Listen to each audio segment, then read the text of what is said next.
It's time for another poem from the Alt Atlas, Poems of Other Worlds by Mr. Pendulum, yours truly.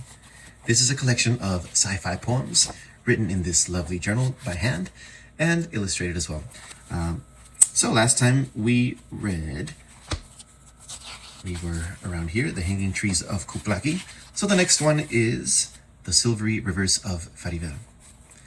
The rivers of Farivel are thick and silvery, for those great flowing bodies are made of Mercury. Their flow is at the mercy of all the fickle whims of the magnetic patterns of the world that they're in, and so they slow and change, sometimes go in reverse, for any foreign traveler a peril to traverse.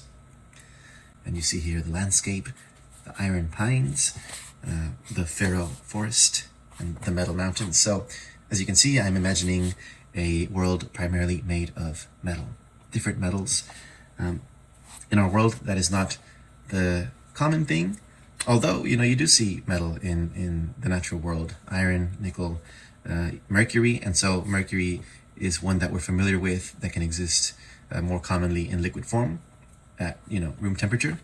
And so for that reason, I chose it to be the metal in this river.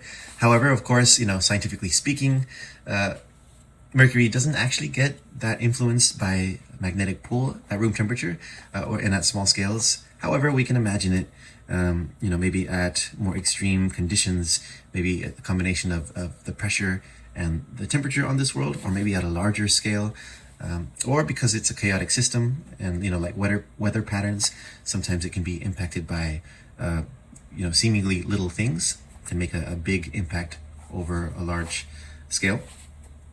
Such as current systems. So, maybe there is a way where this could happen in another world. But anyway, it's interesting, fascinating to think about. It would be a completely different landscape, a metallic world. But anyway, that was the Silvery Rivers of Farivel from the Alt Atlas.